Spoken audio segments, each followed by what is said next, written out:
Shalom, Bapak, Ibu, Saudara-saudara jemaat sekalian. Kita akan segera mulai ibadah kita, yaitu ibadah memperingati hari kenaikan Tuhan Yesus Kristus ke surga. Pelayan firman pada pagi hari ini, Ibu Gembala Sidang, Ibu Pendeta Iren Monalisa Tetelepta. Kita akan segera memasuki rangkaian ibadah kita, dan kami menghimbau dan mengingatkan untuk beberapa hal agar senantiasa menjaga ketertiban selama berlangsungnya ibadah, juga tetap mengikuti tata tertib yang berlaku, juga penggunaan smartphone agar bisa di mode silent. Terima kasih. Marilah kita teduhkan hati dan pikiran kita memasuki ibadah hari ini.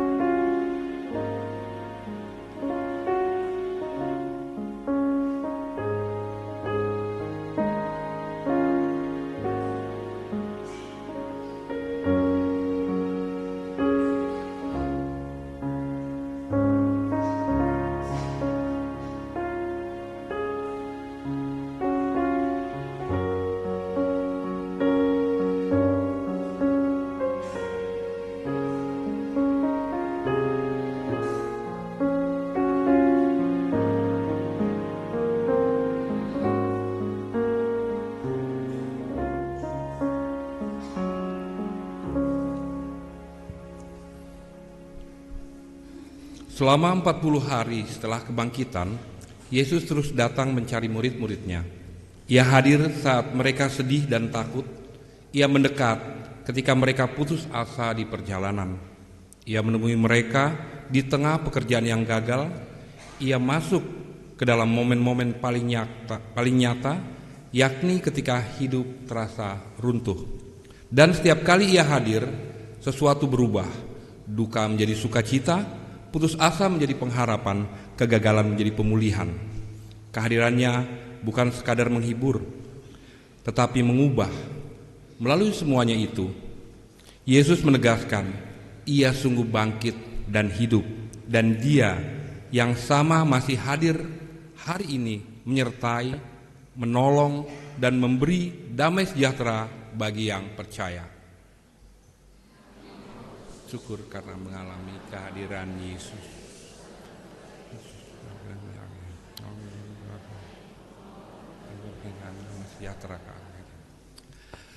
Bapak Ibu jemaat yang terkasih, marilah kita berdiri untuk menyambut firman Tuhan, dan kita nyanyikan lagu Nama Yesus Berkumandang.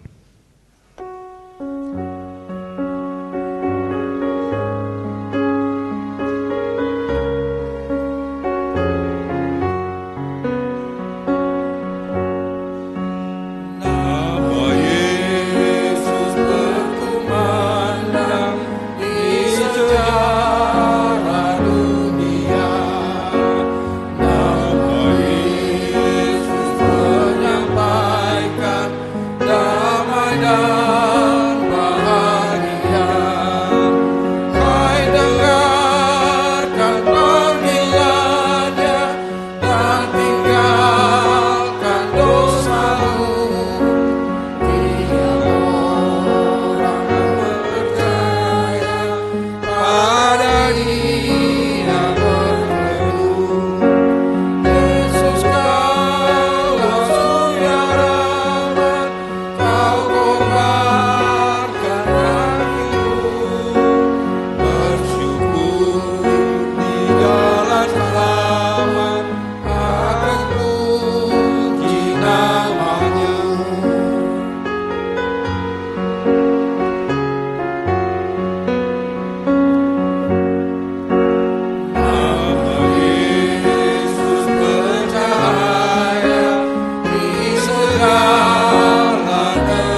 Jemaat kekasih Kristus, kita mulai ibadah ini dengan bersama-sama mengaku bahwa pertolongan kita adalah dari Tuhan yang menjadikan langit dan bumi, yang memelihara kesetiaannya sampai selama-lamanya, dan yang tak pernah meninggalkan perbuatan tangannya.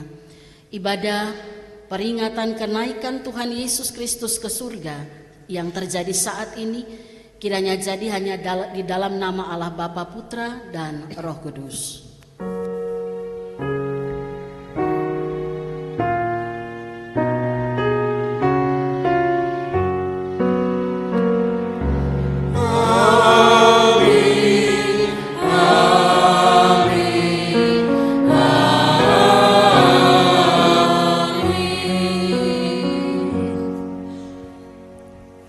Salam bagi saudara dari Allah yang memiliki alam semesta dan besertamu juga.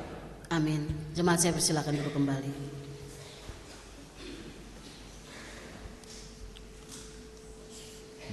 Bapak Ibu saudara jemaat sekalian, dalam hidup kita sebagai orang Kristen, penting bagi kita untuk hidup dengan iman yang nyata dan tindakan yang nyata, bukan hanya sibuk menatap langit menunggu Tuhan datang. Tema kita hari ini adalah jangan sibuk melihat ke langit saja. Yesus yang telah naik ke surga meninggalkan kita dengan tugas bukan hanya menatap ke atas, tetapi melangkah dan menjadi saksinya di dunia. Kisah para Rasul 1 ayat 11 mengingatkan kita, dan berkata kepada mereka, hai orang-orang Galilea, mengapakah kamu berdiri melihat ke langit? Yesus ini yang diangkat ke surga meninggalkan kamu, akan datang kembali dengan cara yang sama seperti kamu melihat dia naik ke surga. Nas ini menyiratkan pengertian bahwa sambil menantikan kedatangannya kembali, kita dipanggil untuk bergerak, bekerja, dan bersaksi dengan kuasa yang sama yang mengubah hidup para pengikut pada waktu itu. Mari kita mengaminkan firman Tuhan dengan menyanyi dari nama Yesus.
Kita akan membacakan Mazmur secara bergantian. Yang terambil dari Mazmur pasal 47 ayat yang ke-6 sampai 9. Allah telah naik diiringi sorak-sorai. Bermazmurlah bagi Allah, bermazmurlah. Sebab Allah adalah Raja seluruh bumi. Allah memerintah sebagai Raja atas bangsa-bangsa.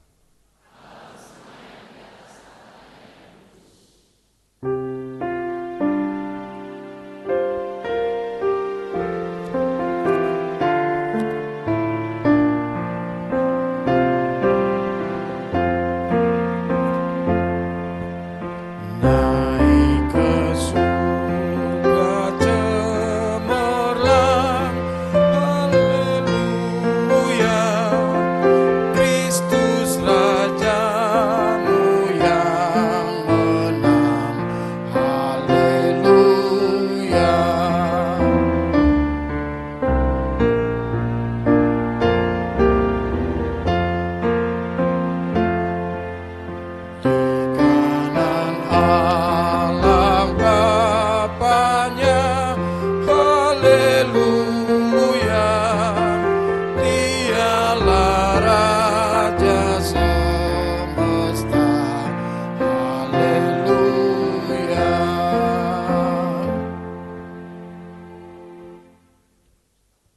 Bapak Ibu jemaat Tuhan, dengan rasa sesal dan malu dan dengan kerendahan hati, marilah mengaku akan dosa-dosa kita.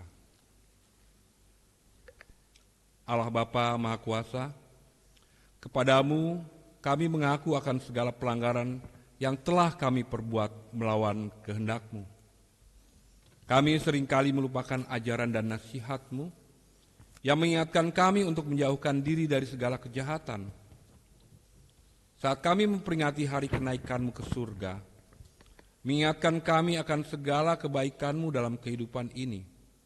Kematian, kenaikan dan kebangkitan-Mu membuktikan bahwa Engkau Allah yang hidup, yang berkuasa, yang memberikan kami kesempatan untuk hidup seturut kehendak-Mu. Namun, kami masih saja melakukan kesalahan dan tidak menuruti firman-Mu. Ampunilah kami. Kita merendahkan diri di hadapan-Nya melalui nyanyian.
Jemaat Tuhan yang bisa berdiri, mari kita berdiri untuk mendengarkan berita anugerah dan sekaligus petunjuk hidup baru.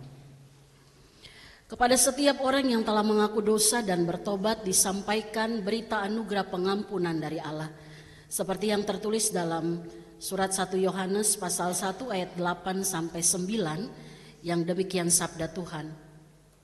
Jika kita berkata bahwa kita tidak berdosa, kita menipu diri kita sendiri dan kebenaran tidak ada di dalam kita. Jika kita mengaku dosa kita, Ia setia dan adil, sehingga Ia akan mengampuni segala dosa kita dan menyucikan kita dari segala kejahatan. Saudara, berdasarkan firman Tuhan ini, maka sebagai pelayan Yesus Kristus, saya memberitakan bahwa pengampunan dosa itu sudah berlaku bagi kita semua di dalam nama Allah Bapa, Anak, dan Roh Kudus.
sekalian, mari dengarlah perintah hidup baru seperti yang tertulis di dalam Filipi pasal kedua ayat 12-15 yang menyatakan, karena itu saudara-saudaraku yang terkasih, sebagaimana kamu senantiasa taat, bukan saja seperti waktu aku masih hadir, tetapi terlebih lagi sekarang waktu aku tidak hadir.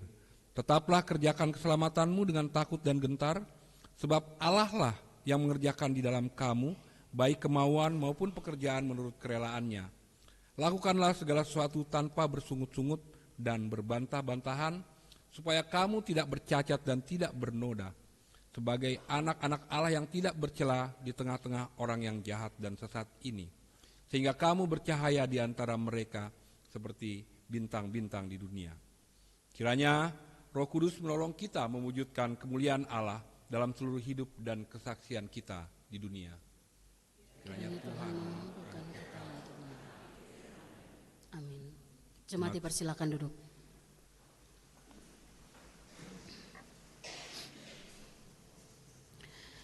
Jemaat yang dikasihi oleh Tuhan, kita mempersiapkan hati untuk mendengarkan pemberitaan sabda Allah dalam ibadah hari kenaikan Tuhan Yesus ini. Kita menyanyikan pujian Kidung Kesan 274 bait 1 dan 2.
Mari kita berdoa.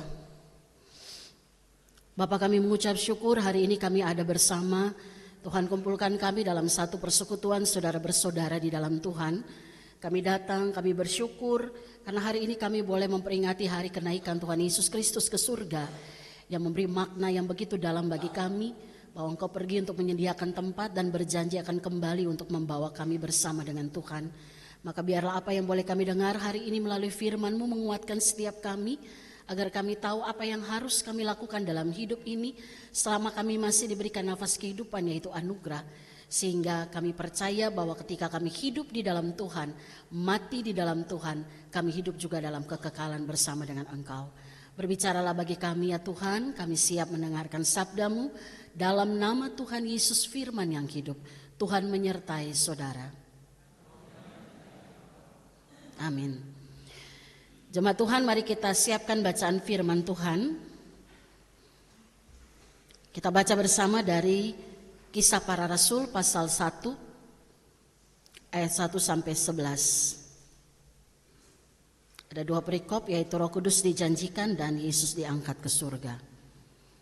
Mari saya ajak yang bisa berdiri, kita berdiri. Saya akan bacakan untuk kita bagian firman Tuhan ini. Kisah Rasul 1 ayat 1 sampai 11. Firman Tuhan berkata demikian. Hai Theophilus, dalam bukuku yang pertama, aku menulis tentang segala sesuatu yang dikerjakan dan diajarkan Yesus, sampai pada hari ia diangkat ke surga. Sebelum itu ia telah memberi perintahnya melalui Roh Kudus kepada rasul-rasul yang dipilihnya. Kepada mereka ia menunjukkan dirinya setelah penderitaannya selesai, Dan dengan banyak bukti ia menunjukkan bahwa ia hidup. Sebab selama 40 hari ia berulang-ulang menampakkan diri dan berbicara kepada mereka tentang kerajaan Allah. Pada suatu hari ketika ia makan bersama mereka, ia melarang mereka meninggalkan Yerusalem dan menyuruh mereka tinggal di situ menantikan janji Bapa yang sebagaimana dikatakannya, telah kamu dengar dari aku. Sebab Yohanes membaptis dengan air, tetapi tidak lama lagi kamu akan dibaptis dengan Roh Kudus. Lalu ketika berkumpul mereka bertanya kepadanya, Tuhan, maukah engkau pada masa ini memulihkan kerajaan bagi Israel? Jawabnya kepada mereka, kamu tidak perlu mengetahui masa dan waktu yang ditetapkan Bapa sendiri menurut kuasanya. Tetapi kamu akan menerima kuasa bila mana Roh Kudus turun ke atas kamu, dan kamu akan menjadi saksi-saksiku di Yerusalem, di seluruh Yudea dan Samaria, dan sampai ke ujung bumi. Sesudah ia mengatakan demikian, terangkatlah ia disaksikan oleh mereka, dan awan menutupnya dari pandangan mereka. Ketika mereka sedang menatap ke langit waktu ia naik itu, tiba-tiba berdirilah 2 orang yang berpakaian putih di dekat mereka dan berkata kepada mereka, hai orang-orang Galilea, mengapa kamu berdiri melihat ke langit? Yesus ini yang diangkat ke surga meninggalkan kamu, akan datang kembali dengan cara yang sama seperti kamu melihat dia naik ke surga.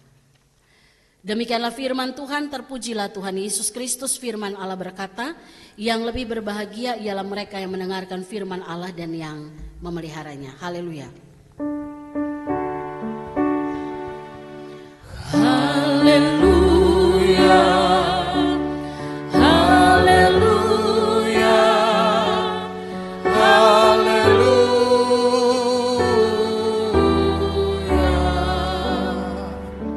Jemaat Tuhan, saya persilakan untuk duduk kembali. Selamat pagi Bapak Ibu Jemaat, Shalom. Puji Tuhan, hari ini kita merayakan hari kenaikan Tuhan Yesus ke surga, dan tema firman Tuhan hari ini adalah jangan sibuk melihat ke langit saja. Tentunya tema ini diambil menjadi refleksi dari perkataan 2 orang yang berbaju putih yang ditafsirkan itu adalah malaikat kepada para murid dalam peristiwa Yesus naik ke surga.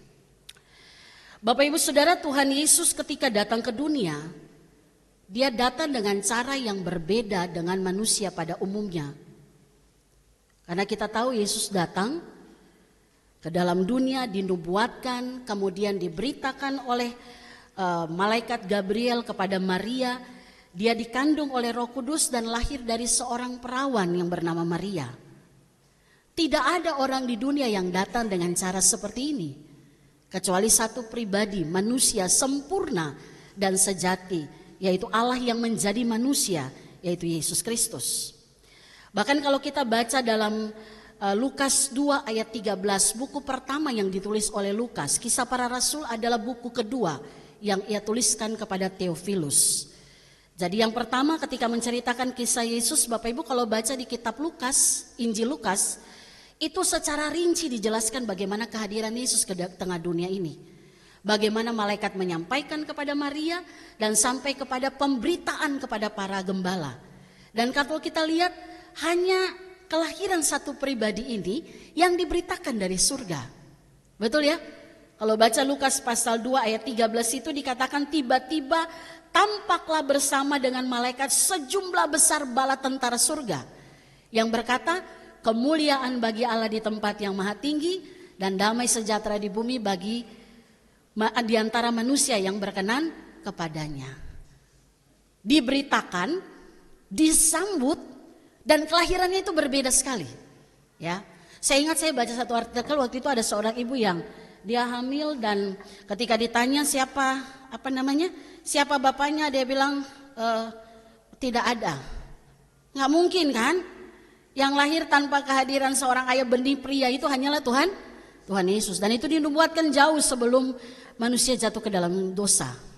Dalam penciptaan, kalau baca di penciptaan itu dikatakan keturunan perempuan inilah yang akan meremukan kepala ular.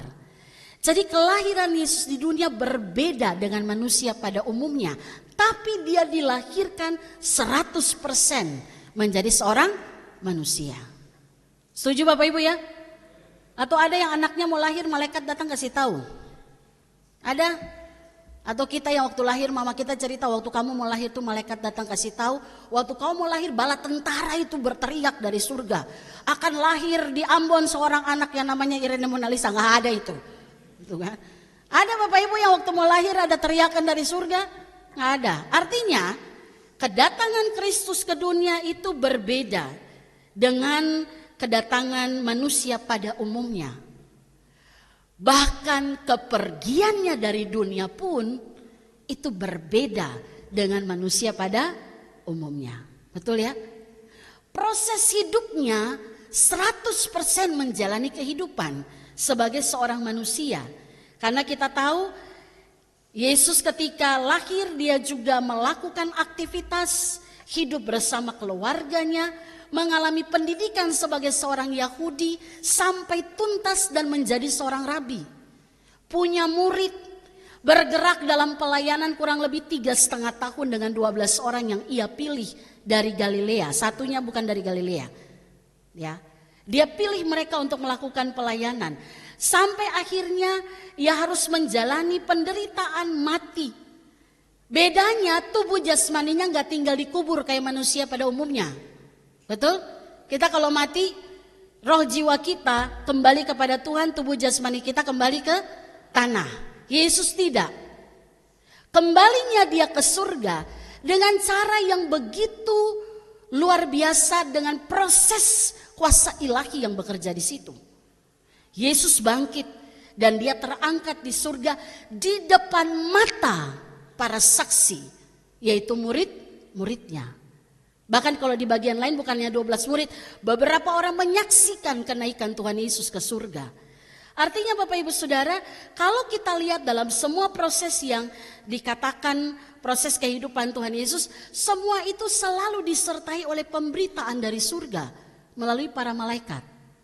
Nubuatan iya, kelahiran iya, lahir hari lahirnya pun iya, ya, kebangkitannya pun iya. Diberitakan oleh para malaikat, kenaikannya pun juga didampingi.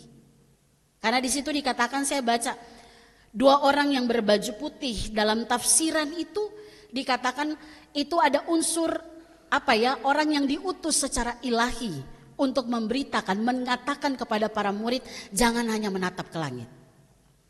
Artinya Bapak Ibu Saudara, kalau kita lihat dari kehidupan Tuhan Yesus, semua selalu ada dalam proses apa yang dilakukan oleh Allah bagi kehidupan Tuhan Yesus. Maka apa makna penting bagi kita? Satu pribadi, dan itu iman kita itu bukan iman yang omong kosong. Ya. Iman kita itu berdiri di atas fakta sejarah. Satu pribadi yang pernah datang ke dunia dan melakukan semua peristiwa yang mengubah dan memulihkan kehidupan manusia. Kita terima keselamatan itu. Ya. Tidak ada satu orang pun yang tercatat dalam sejarah melakukan hal itu selain Yesus Kristus. Apa maknanya bagi kita? Kalau hari ini kita merayakan kenaikan Tuhan Yesus, kita rayakan dengan iman yang hidup, iman yang menyelamatkan. Bukan sesuatu yang kosong. Karena peristiwa itu tercatat benar di dalam sejarah menjadi sebuah peristiwa sorgawi yang berada dalam rencana Allah yang matang dan itu sempurna. Kita perhatikan Bapak Ibu tadi ya, perkataan malaikat, dia bilang begini, Yesus yang diangkat ke surga meninggalkan kamu akan datang kembali dengan cara yang sama seperti kamu melihat dia naik ke surga. Lengkap kita terima berita itu. Ketika Yesus naik ke surga pun diberitakan bahwa nanti dia akan datang kembali untuk yang kedua kalinya. Tidak lagi menyelamatkan, tapi untuk menghakimi manusia atas kehidupannya selama ada di dunia ini. Jadi kalau yang takut Bapak Ibu kalau disuruh datang ke pengadilan takut nggak? Sebagai apa dulu kan? Kalau sebagai tersangka mah takut gitu ya. Saksi aja takut kita. Takut salah ngomong kan ya. Ya. Tapi ingat satu ketika, kalau nggak salah khotbah hari Minggu kemarin juga, kita akan menghadap pengadilan ilahi. Semua kita akan ada di situ, mempertanggungjawabkan apa yang kita lakukan selama ada di dunia. Dan kita sudah tahu, semua kita pasti ngerti, kita ketahui apa yang akan kita pertanggungjawabkan. Hanya masing-masing kita dengan Tuhan dan orang-orang yang terdekat dengan kita. Itu pun gak tahu dengan sempurna. Tapi kita tahu, selama saya hidup di dunia ini, apa saja yang saya lakukan. Satu ketika saya akan akui itu, dan gak ada yang bisa ditutupi. Gak ada kita bilang begini, Tuhan yang satu itu jangan dibuka ya, gak enak kalau ketahuan banyak orang. Gak ada, semua dibukakan oleh Tuhan. Tapi saya suka berimajinasi begini, selama kita mengaku itu di hadapan Tuhan, Yesus menjadi pembela kita dan kita beres untuk bagian itu. Amin. Satu ketika misalnya ya, ini kalau kita di hadapan pengadilan juga kita udah gak saling tahu ya. Gak ada unsur teriakan dari belakang gitu loh. Dia itu dulu begitu, gak ada unsur-unsur gibah-gibah di situ, udah gak ada lagi. Masing-masing pertanggungjawabkan itu. Maka ketika dibukakan dan dibilang bulan sekian, tanggal sekian, bulan sekian, tahun sekian kamu bikin dosa ini. Tapi Yesus akan berdiri dan dia katakan, oh enggak, bagian itu dia beres. Amin. Dia udah akui itu beres sama saya. Dan dia enggak ulangi itu. Kecuali kalau kita ulang-ulang ya. Kira-kira kalau kita ulang-ulang muka Tuhan Yesus kayak apa yang ngelihat kita ya? Seperti waktu Petrus nyangkal terus dia bilang, bisa ya? Oh, nyangkal aku 3 kali. Gitu ya, memalukan kira-kira begitu. Proses keselamatan kita itu sempurna. Dan Tuhan kerjakan itu tuntas bagi kita. Maka sebenarnya kalau kita nggak respon itu dengan sesuatu yang datang dari iman yang menyelamatkan, betapa malangnya kita. Khotbah hari Minggu kemarin kan, keluarga yang bukan hanya kenal agama tapi juga kenal Tuhan. Berarti kekristenan tidak bicara rutinitas agama, tapi sebuah relasi yang intim dengan Tuhan. Saya paling suka gambarkan itu, relasi itu bicara tentang bagi sejauh mana kita mengenal seseorang. Contoh Bapak Ibu kenal saya ya. Suara sedikit sekali. Kenal suami saya yang mana? Anak saya? Tapi nama suami saya tahu? Apa kemarin waktu kuis salah? Ya. Tahu makanan kesukaan saya? Ya elah, udah. Ya. Tahu saya pagi-pagi lakukan apa? Emang pagi-pagi datang ke rumah? Kan enggak kan? Bapak Ibu lihat ya, pengenalan kita sangat ditentukan relasi kita yang kuat. Ya. Ada bagian yang Bapak Ibu tidak tahu dari saya, tapi yang paling tahu adalah orang yang setiap hari dengan saya. Demikian juga kita dengan Tuhan. Kalau ditanya kenal Tuhan, kenal. Sejauh mana kita kenal Tuhan, sejauh mana kita bangun relasi dengan Tuhan setiap hari. Kalau ketemu Tuhan cuma seminggu, kita kenal Tuhan, kenal mana? Pokoknya Tuhan deh. Ya. Begitu ada masalah, Tuhan di mana? Tuhan bilang, aku di sini nggak pernah pindah. Lu aja tuh yang matanya kemana-mana. Ya, nggak tahu kalau saya ada selalu bersama dengan engkau. Amin. Makanya kalau ada masalah jangan bilang, Tuhan, di manakah engkau Tuhan? Emang kita lagi disalibkan terus ya, Eloi, Eloi lama sabaktani. Jangan sampai ada yang gitu ya, Eloi, Eloi lama sabaktani. Itu mengerikan, kata itu tuh kata yang diucapkan oleh Yesus dan benar-benar dia alami. Kalau Daud ucapkan itu dalam Mazmur 22, itu objektif, dia tidak mengalami Tuhan meninggalkan dia. Hanya sebuah perkataan yang datang dari ketidakmengertian dia. Tapi waktu Yesus bilang, Allahku, Allahku mengapa engkau meninggalkan aku? Benar-benar Allah tinggalkan. Karena itulah apa yang Allah kerjakan dalam Yesus. Dia harus ditinggalkan supaya kita gak pernah ditinggalkan oleh Allah. Amin. Maka proses keselamatan itu, rencana Tuhan itu sempurna. Satu hal yang saya mau katakan, pengakuan iman yang Bapak Ibu dan saya ucapkan setiap minggu itu adalah kekuatan iman kita. Kita akui 3. Aku percaya kepada Allah Bapa, aku percaya kepada Yesus Kristus anaknya yang tunggal Tuhan kita, dan aku percaya kepada Roh Kudus. Dari 3 ini mana yang paling banyak menjelaskan tentang iman kita? Bapa, Yesus apa Roh Kudus? Wah, ini kalau katekisasi nggak lulus ini. Itu ya. Bapa, Yesus, apa Roh Kudus yang paling banyak menjelaskan untuk menguatkan iman kita?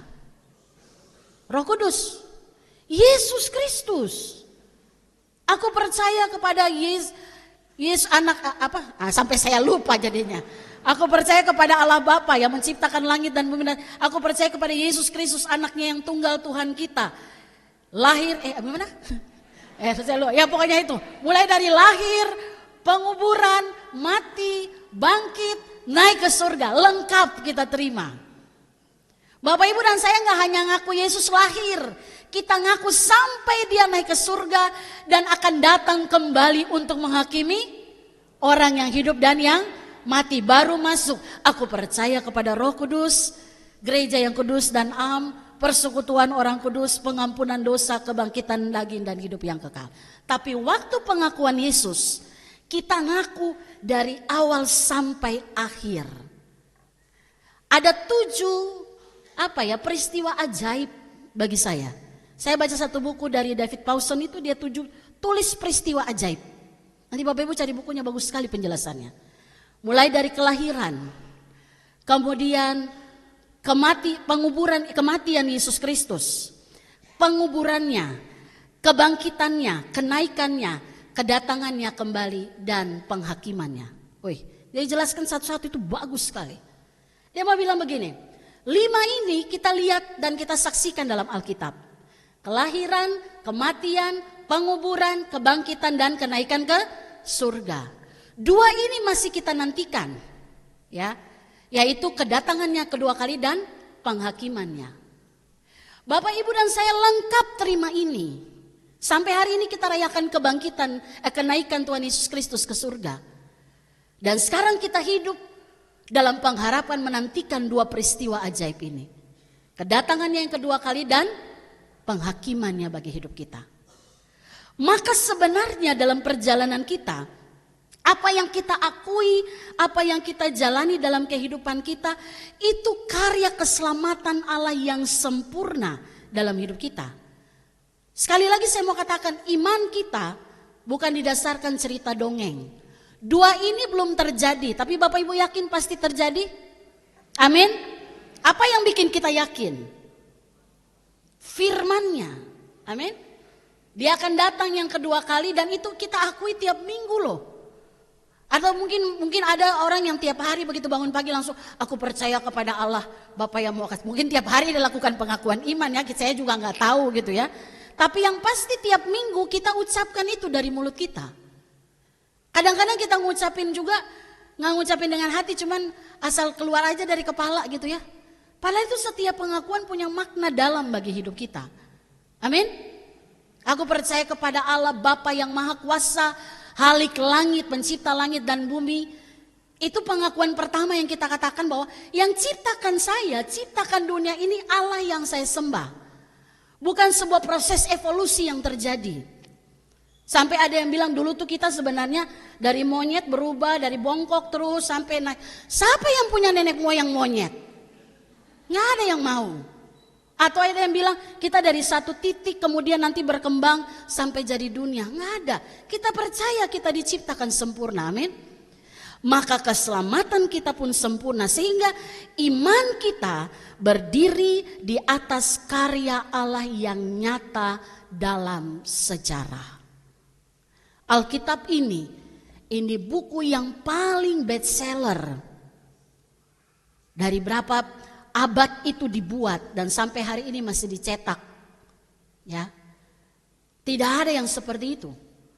Maka iman kita adalah iman yang menyelamatkan. Oleh karena itu kalau kita masih hidup sampai hari ini, kita juga jangan jalani hidup dengan sia-sia. Kenapa? Karena kita hidup dalam sebuah pengharapan akan 2 peristiwa ajaib yang masih akan terjadi. Maka pertanyaannya, apa yang harus kita lakukan dalam kehidupan kita? Peristiwa kenaikan Yesus memberikan mandat bagi kehidupan kita. Ketika Yesus naik ke surga, karya Allah tidak berhenti. Tapi waktu Yesus naik, disinilah mulai karya Allah dimulai dalam hidup kita pribadi orang percaya. Karena Yesus bilang kamu akan menjadi saksiku. Bapak Ibu tahu saksi ya? Berarti seseorang yang menceritakan dengan benar apa yang ia alami bersama dengan Tuhan. Dia akan menceritakan siapa Tuhan yang ia sembah. Dan itu yang harus kita lakukan dalam kehidupan kita. Berarti kalau kita mau jadi saksi Kristus, kita harus punya iman yang teguh. Relasi kita dengan Tuhan harus dibangun. Karena ini bulan keluarga ya. Kemarin waktu Pelpri saya tanya ke bapak-bapak Pelpri. Bapak-bapak mulai senyum. Takut kebongkar rahasia ya. Saya tanya bapak-bapak, siapakah apa peran pria yang paling penting dalam keluarga? Jawabannya top markotop. Tolong dikoreksi ya. Karena bapak-bapak bilang ini, tugas pria yang paling penting adalah menjadi imam. Saya bilang tahu imam?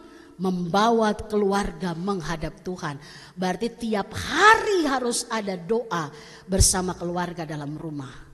Tapi ngakunya itu imam dalam keluarga. Amin. Saya bilang tenang bapak-bapak, tinggal saya cek nanti di PW. Benar gak itu terjadi? Ya kan? Kalau PW masih juga ini gampang, saya cek di anak-anak sekolah minggu. Itulah pendeta paling enak begitu kan? Tinggal saya cek. Di rumah berdoa bersama enggak? Enggak, anak siapa ini? Di rumah berdoa bersama enggak? Berdoa. Siapa yang berdoa? Mama. Anak siapa ini? Kamu berdoa? Gampang. Tinggal cek, ketahuan. Jangan sampai di gereja kita menjawab dengan begitu indah, tapi prakteknya nggak ada. Tapi saya percaya bapak-bapak kemarin mereka praktek.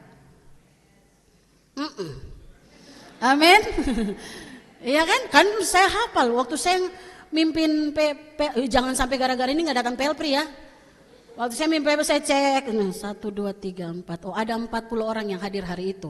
Berarti ada 40 mesbah yang didirikan setiap hari di rumah. Amin. Kalau itu cuma jawaban indah-indah saja kemarin bertobat dan selesaikan.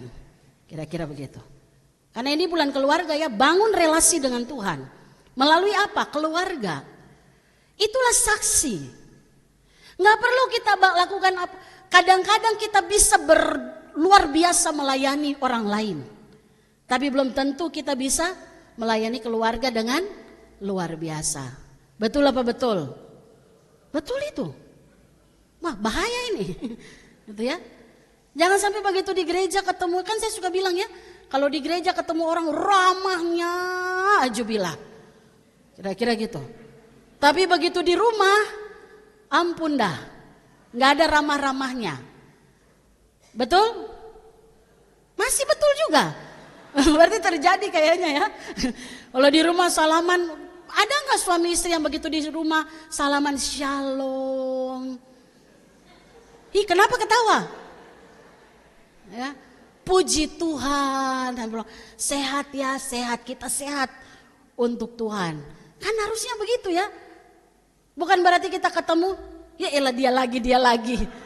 Ya nggak bisa diganti, itu sampai mati. Ya. Oleh karena itu, bagaimana menjadi saksi mulai dari rumah? Ketika kita punya iman yang teguh, relasi bersama keluarga, hidup berjaga-jaga. Jaga-jaganya dengan apa? Firman Tuhan. Kita nggak bisa jaga hidup kita dengan perkataan orang, budaya, nggak bisa. Firman yang menjaga kita supaya hidup benar. Ya, saya kemarin nonton satu video singkat tentang orang yang masuk ke dalam lift. Mungkin ada yang pernah nonton. Di Instagram itu, satu orang masuk ke dalam lift, itu ditaruh helm di dalam lift itu. Begitu masuk, satu orang yang dia tetap di lift, jadi dia pertama dia masuk, dia lihat ada helm, dia diam. Masuk orang kedua ambil helm pakai, tanpa ada alasan. Ya. Orang ketiga masuk, dia ambil helm, dia pakai, tanpa ada alasan, tanpa ngomong. Orang yang ketiga masuk, dia pakai, tanpa ngomong. Kira-kira Bapak Ibu kalau jadi orang yang dari pertama di situ yang nggak pakai gimana? Pakai nggak? Pakai nggak? Oh nggak? Oh ada yang nggak, ada yang pakai. Jujurnya, gitu ya. Kalau kita mau jujur, pasti kita lihat semua orang pakai, kita juga pakai. Padahal nggak tahu apa tujuannya. Nah itu yang disebut pengaruh. Saya waktu lihat itu, wih iya juga ya. Saya cuman berimajinasi aja. Kalau saya ada di situ, ya saya juga pakai, pasti pakai. Kenapa? Semua orang pakai, saya nggak pakai. Kadang-kadang tanpa alasan kita melakukan sesuatu yang dilakukan banyak orang. Padahal belum tahu itu benar apa salah. Oleh karena itu firman yang menjagai kita. Tidak hanya baca, kita lakukan. Dan itu yang membuat kita sanggup menjadi saksi, kemudian melayani Tuhan dan sesama.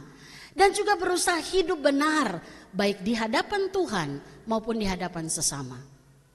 Kita bisa manipulasi hidup kita di hadapan manusia, tapi tidak di hadapan Tuhan. Tuhan tahu sampai kedalaman isi hati. Pojok yang paling sempit pun Tuhan tahu apa yang ada di situ. Orang mungkin gak tahu. Karena kita kadang suka main drama depan banyak orang. Supaya terlihat baik dan diterima. Tapi Tuhan tahu isi hati kita. Orang yang menjadi saksi, dia harus siap menjalani proses terbuka di hadapan Tuhan. Jadi Bapak Ibu Saudara, kalau kita lihat tema kita, apa makna yang terkandung dari perkataan dua orang yang berbaju putih kepada murid-murid pada saat peristiwa Yesus naik ke surga, ya. Dia mau katakan begini, jangan terpesona dengan semua yang ada tanpa meresponi itu dengan baik. Kadang-kadang kalau kita nonton film tentang penderitaan Tuhan Yesus, sampai nangis-nangis loh, saya juga nangis waktu itu. Ya, padahal yang main itu kan itu kan artis ya. Tapi kita bisa terbawa itu. Tapi habis nonton itu, kita terharu, dosa masih bikin juga gitu loh. Artinya yang mau dibilang, jangan kita mudah terpesona dengan banyak hal. Terpesona dan responi itu yang dikatakan oleh para malaikat kepada para murid. Kita baca tadi ayat yang ke-11. Hai, dan berkata kepada mereka sama-sama, hai orang-orang Galilea, mengapa kamu berdiri melihat ke langit? Yesus ini yang diangkat ke surga meninggalkan kamu, akan datang kembali dengan cara yang sama seperti kamu melihat dia naik ke surga. Sebuah peringatan penting bagi kehidupan para murid saat itu dengan sebutan hai orang-orang Galilea. Bapak Ibu, saya baca di salah satu buku tafsiran itu disebutkan dari 12 murid hanya satu yang bukan berasal dari Galilea. Galilea itu daerah utara, dan Galilea itu daerah yang seringkali dianggap tidak dihormati. Itu dianggap sebagai tempat yang sederhana dan kurang terpandang bagi orang Yahudi. Ya. Dan satu orang yang berasal dari Yudea itu adalah Yudas Iskariot. Jadi waktu para malaikat mengatakan kepada murid-murid, Yudas ada? Tidak kan? Dia udah pergi dan menggantungkan dirinya. Jadi waktu dia katakan, hai kamu orang-orang Galilea, mengapa kamu berdiri ke langit? Kalimat ini memberikan gambaran kepada kita. Ini orang-orang yang sederhana yang gak pernah terpandang. Orang-orang yang dianggap tidak punya apa-apanya. Karena Galilea itu daerah yang pinggiran dan Tuhan banyak orang Yahudi tidak memandang mereka. Tapi Tuhan pilih orang-orang yang tidak terpandang ini untuk menjadi saksinya. Ya. Tuhan gak pilih ahli Taurat.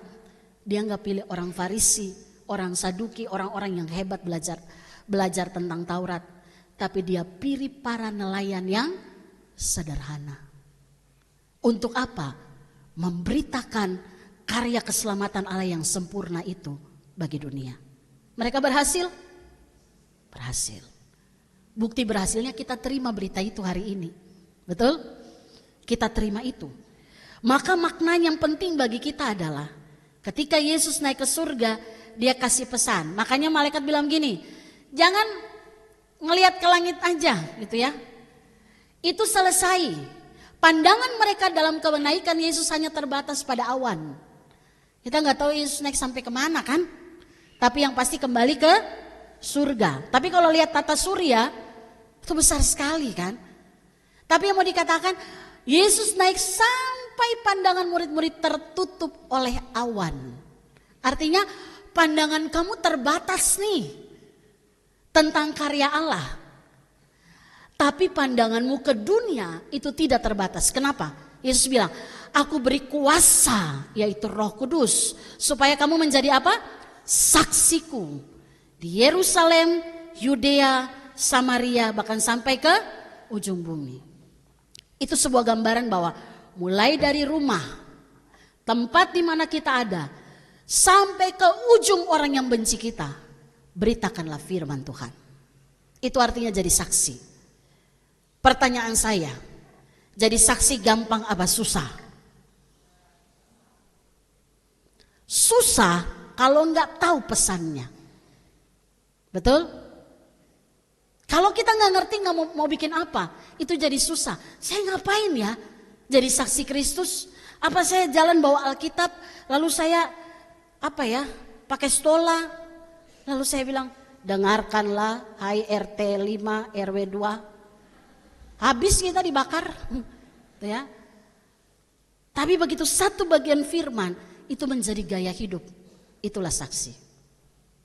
Menjadi saksi adalah ketika suami istri hidup penuh kasih dalam keluarga. Tetangga gak dengar kita teriak. Kecuali memang gak ada dinding. Kan gak ada kan? Semua ada batasannya.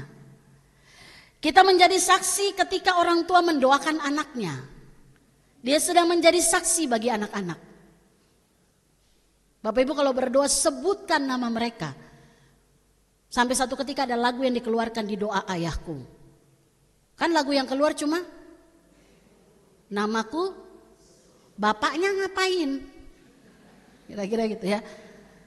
Ayo kita ciptakan lagu di doa ayahku, namaku disebut. Ya. Kemarin dalam ibadah Pelpri kita belajar tentang memulihkan panggilan pria dalam keluarga. Makanya mereka pulih panggilan semua jadi imam itu. Ya. Artinya apa?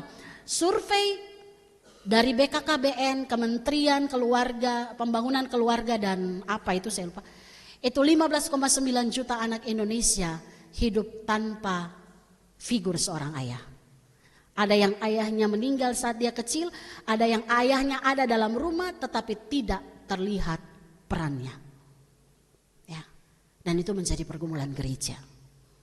Maka mari kita mulai, nggak usah jadi saksi sampai keluar. Terpesona dengan apa yang Tuhan buat.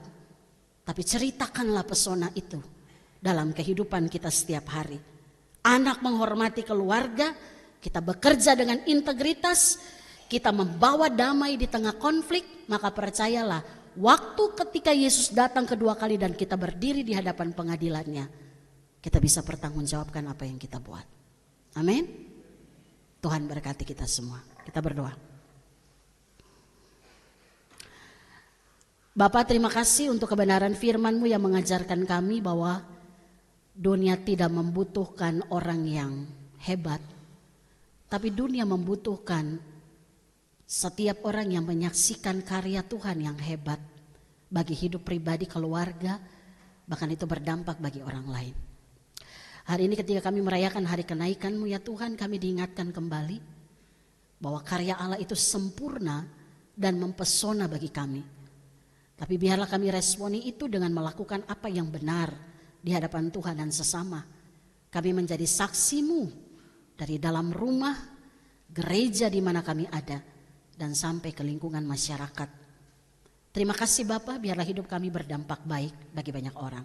Dalam nama Tuhan Yesus kami berdoa. Amin. Kita aminkan firman Tuhan, naikkan pujian Kidung Kesan 274 bait yang ketiga.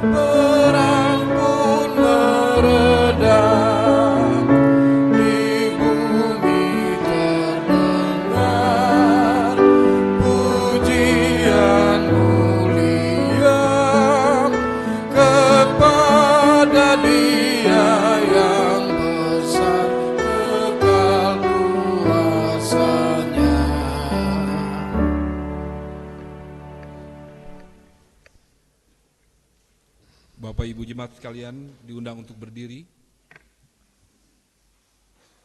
Bersama dengan gereja dari segala tempat dan waktu, marilah kita mengaku iman kita dengan berkata, aku percaya kepada Allah, Bapa yang Maha Kuasa, Khalik langit dan bumi, dan pada Yesus Kristus anaknya yang tunggal Tuhan kita, yang dikandung daripada Roh Kudus, lahir dari anak darah Maria, yang menderita di bawah pemerintahan Pontius Pilatus, disalibkan, mati dan dikuburkan, turun ke dalam kerajaan maut.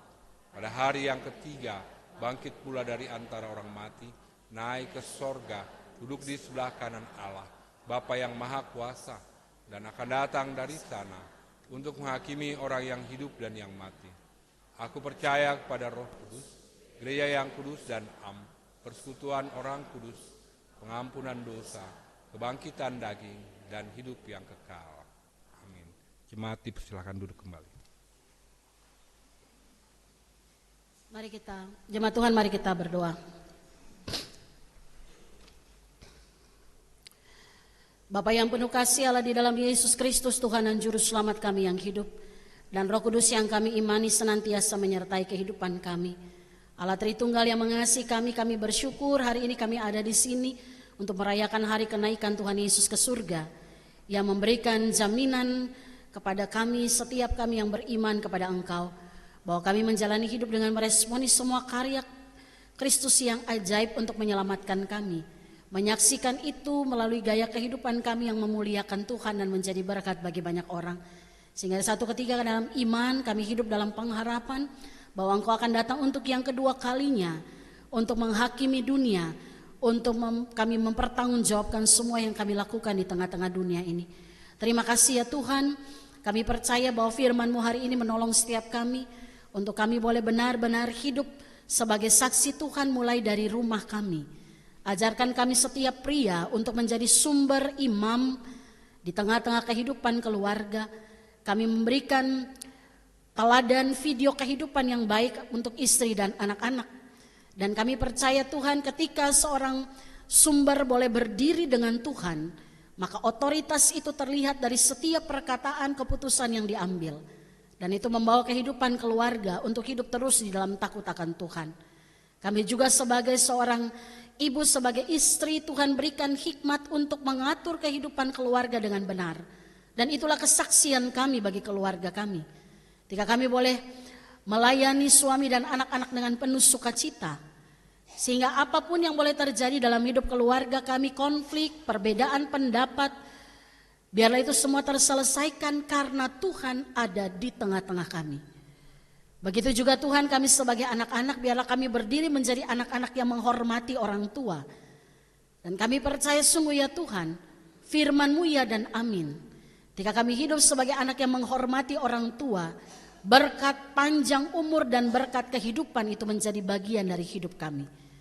Terima kasih Bapa, kesaksian kami juga tidak berakhir bagi kehidupan keluarga, tapi itu juga boleh kami lakukan di tengah lingkungan di mana kami ada dalam persekutuan saudara bersaudara di dalam gereja. Biarlah di dalam persekutuan yang boleh tercipta, kami ada dalam satu gerakan bersama untuk bertumbuh dalam kasih Tuhan dalam gereja GKU Jemaat Depok 1. Kami pun boleh menjadi saksi satu dengan yang lain, menyaksikan karya Allah dalam hidup kami pribadi dan keluarga. Dan itu kami saling menguatkan, sehingga gereja ini boleh ada dalam kehidupan keluarga-keluarga yang kuat dalam iman, sehingga gereja kuat untuk melakukan tugas panggilan di tengah-tengah dunia ini. Terima kasih Tuhan, kami berdoa bagi keluarga-keluarga yang terus berjuang untuk hidup di dalam takut akan Tuhan, membangun mesbah keluarga, hidup benar di dalam integritas yang sungguh di dalam Tuhan. Dan kami percaya dimanapun kami berada, di tengah lingkungan kami ada, hidup kami juga menjadi saluran berkat. Terima kasih ya Tuhan, kami ada dalam gereja-Mu di tempat ini. Kami tahu kami hidup bersama, tidak sekedar dalam ibadah ritual, tetapi juga dalam ibadah kehidupan kami.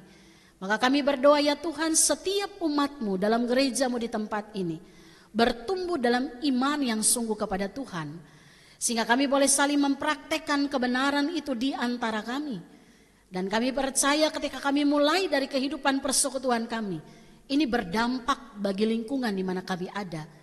Kami boleh hidup saling mengasihi, mengampuni, memperhatikan dengan baik, menolong, mengasihi satu dengan yang lain. Dan hidup kami menjadi alat Tuhan, menjadi saksi Tuhan yang hidup bagi lingkungan di mana kami ada, di ruang lingkup tempat tinggal kami, pekerjaan kami, tempat usaha kami, di sekolah, dimanapun kami ada. Kami tahu Tuhan memakai hidup kami menjadi alat Tuhan. Terima kasih ya Bapak, kami serahkan seluruh kehidupan kami pada Tuhan. Biarlah dalam perayaan hari kenaikan Tuhan Yesus ke surga, mengingatkan kami bahwa betapa kami berarti bagi Tuhan. Engkau pergi untuk menyediakan tempat bagi kami yang mengasihi dan beriman kepada Engkau. Terima kasih Tuhan Yesus, kami serahkan seluruh hidup kami. Kami yang lemah dikuatkan, yang sakit disembuhkan, yang berduka dihibur.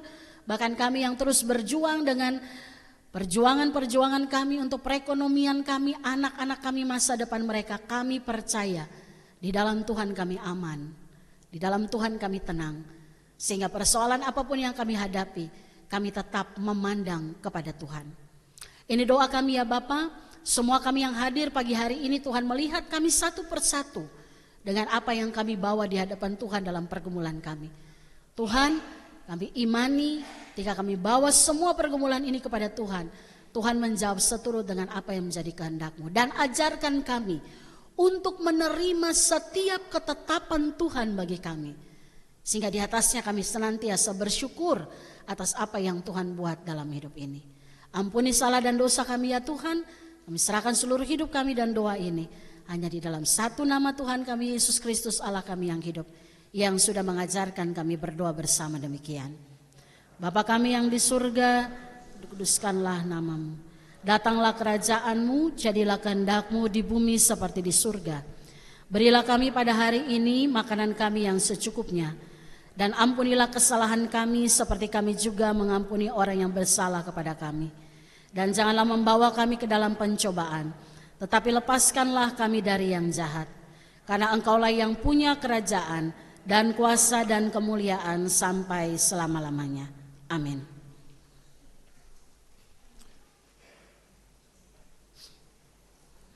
Saudara-saudara yang terkasih, marilah kita menyatakan syukur dan sukacita kita atas peristiwa naiknya Tuhan kita Yesus Kristus ke surga dengan mengingat perkataan firman Tuhan.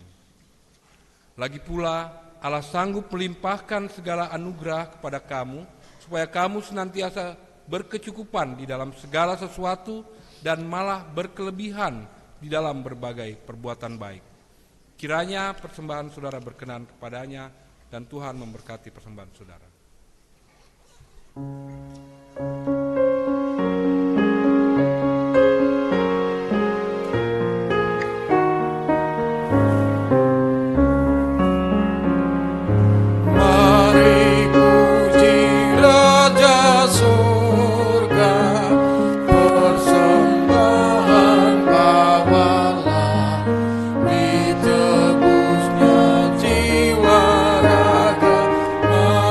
Puji namanya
diundang untuk berdiri, kita akan mendoakan persembahan kita. Bapa yang Maha Kuasa, kami bersyukur atas kasih dan anugerah-Mu. Melalui kebangkitan dan kenaikan Yesus Kristus, Engkau memberi kami hidup baru dan pengharapan yang kekal. Hari ini kami membawa persembahan kami sebagai ungkapan syukur dan hormat kepadamu. Terimalah ya Tuhan, dan pakailah untuk kemuliaan nama-Mu di bumi ini, dan bagi pekerjaan kerajaan-Mu. Dalam nama Yesus Kristus yang naik dan memerintah, kami berdoa. Amin.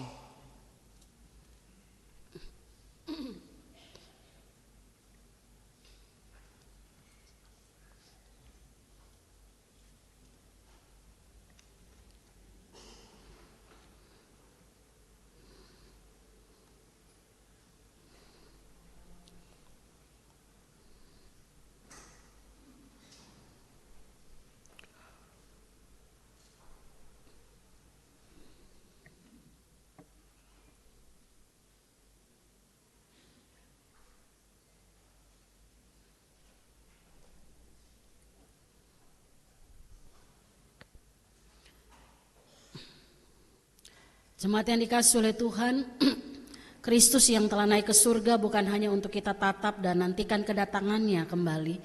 Ia juga memanggil kita sebagai gereja hari ini untuk menjadi saksi yang hidup di tengah dunia yang sedang binasa, bahwa kuasanya besar, sanggup menyelamatkan dan tetap memelihara dunia ini.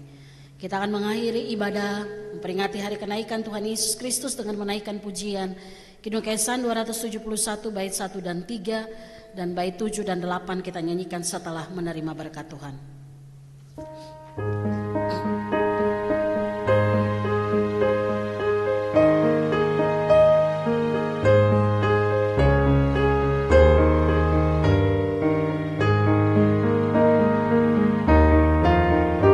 Agungkan kuasa namanya, malaikat nobatkan Raja mulia dan puji, puji, puji Yesus Tuhanmu.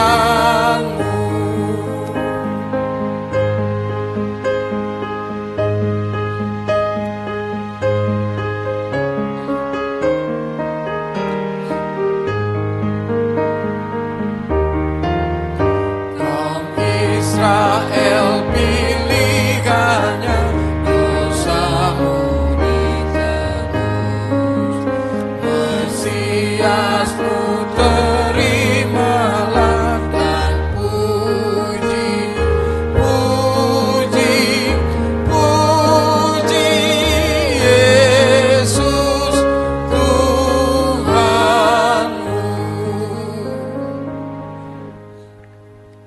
Jemaat yang dikasihi oleh Tuhan, arahkanlah hatimu pada Dia yang naik ke surga.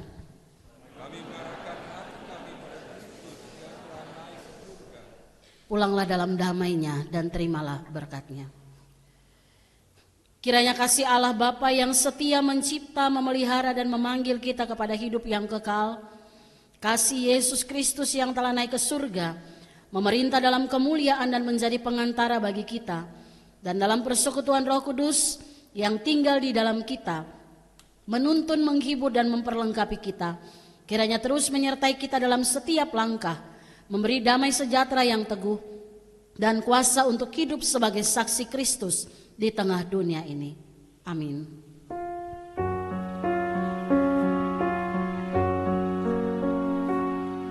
Amin, haleluya. Amin, haleluya. Terpuji namamu. Amin, haleluya.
selesai, jemaat silakan bersatu dulu.